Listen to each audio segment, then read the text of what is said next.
Bonjour, suite de l'apprentissage du logiciel Premiere Pro, de logiciel de montage de la Creative Cloud 2014. On est toujours dans les effets avancés du logiciel et on va voir aujourd'hui dans un montage comment stabiliser une image qui tremble un petit peu.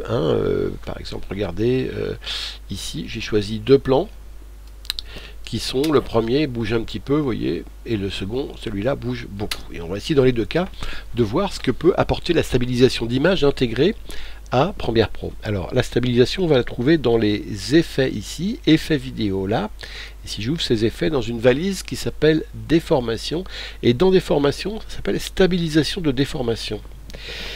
J'applique donc cette stabilisation de déformation à ce plan et vous voyez une analyse en cours en arrière-plan, c'est la première étape. Cette analyse en cours, on la retrouve ici également, regardez 58, 64, 74, 80, hop, etc. Pouf, ma stabilisation en cours est terminée et j'ai un lissage qui m'est proposé. Vous voyez qu'il y a eu un petit zoom qui a été fait dans l'image et on va regarder par défaut ce que donne cette stabilisation. Et vous voyez que sur ce premier plan,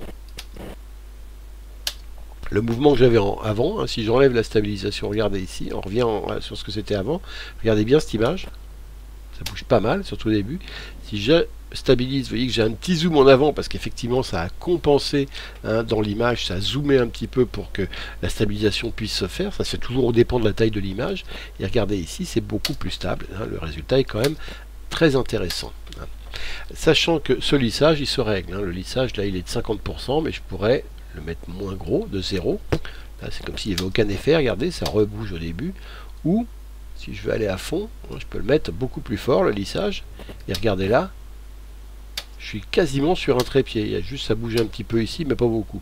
Mais en fait, ce que c'était à 50% me donnait quelque chose d'assez bon, parce qu'après, ça faut que ça soit naturel aussi. Vous voyez ici, hop, j'ai un petit mouvement de caméra, mais mon lissage, il est plutôt pas mal dans l'ensemble. Donc vous voyez quand l'analyse est finie, il y a un trait rouge ici au-dessus, ce qui signifie qu'il va falloir faire un rendu, mais on peut quand même voir ce que ça donne, vous l'avez vu ici.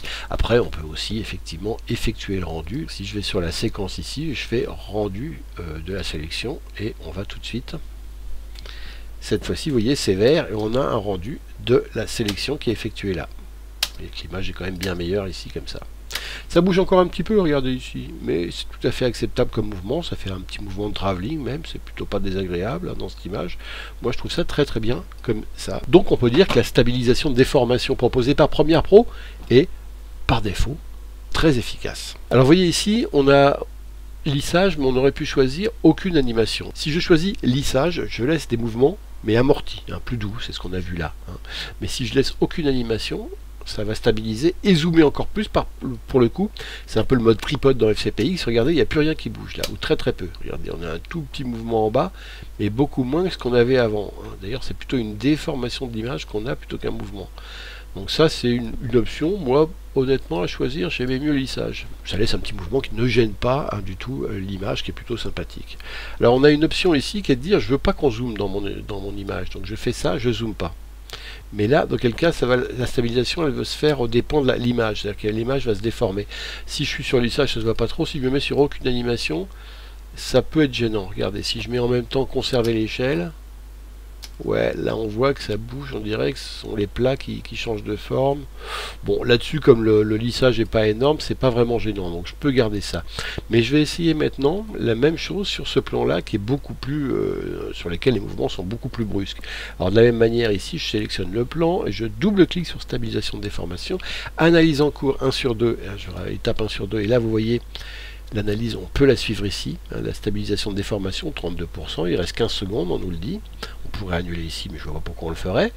Et on va attendre tranquillement que l'analyse soit faite entièrement. Une fois que l'analyse est faite, on va voir le zoom, regardez dans l'image ici, stabilisation en cours. Et hop, ça a zoomé énormément pour pouvoir stabiliser l'image. Ça, c'est bien le problème des images qui bougent trop, c'est que la stabilisation, elle va faire un zoom énorme dans l'image, regardez. Et encore une fois, j'ai une image qui est un peu abîmée, vous le voyez, on ne fait pas de miracle, c'est-à-dire qu'on voit bien qu'il y a de la distorsion, un flou ici dans l'image qui est créée. Ça se règle avec le degré de lissage. Si je voulais mettre conserver l'échelle, alors là ce serait d'une grande n'importe quoi. Je ne peux pas ici conserver l'échelle et regardez, ça va se faire. Voilà, là on voit que c'est plus du tout naturel. Donc déjà on ne conserve pas l'image et ensuite on va essayer la méthode ici de la changer. Alors on peut effectivement jouer sur position plutôt que tout le reste, il faut tout essayer pour voir ce qui donne le mieux. Non, position, c'est pas vraiment ce qu'il fallait. On va essayer ça pour voir ce que ça peut donner. Et là, c'est encore pire. Et déformation de tous sous-espaces. Ouais, c'est peut-être ce qu'il y a de mieux, hein, comme ça. Lissage, on est à 50%. Si on augmente le lissage, on va voir à 76%. Est-ce que c'est vraiment mieux? Ah. Bon, voilà, on voit ici le problème. Soit j'ai un truc, regardez ici, qui est pas beau du tout parce qu'il bouge énormément. Hein, soit j'ai un plan, si j'essaie de le stabiliser. Alors si c'est vraiment un plan, il y a dessus, c'est une image indispensable, c'est un scoop. Bon bah là on appliquera ça. Là franchement ce que je préfère faire, c'est pas utiliser ce plan. Mais voyez, si c'était un scoop, qui se passait un truc inouï à l'image, je pourrais quand même stabiliser un peu les choses comme ça, mais au détriment, regardez ici, de la qualité de l'image, parce qu'il y a des moments où c'est très flou, où l'image est distordue, hein, parce que le logiciel fait ce qu'il peut pour stabiliser, mais il peut pas non plus en faire trop. Et vous voyez que on peut ensuite ici faire un là c'est stabiliser, recadrer, échelle auto. On pourrait faire un stabiliser uniquement, regardez ce que ça donnerait.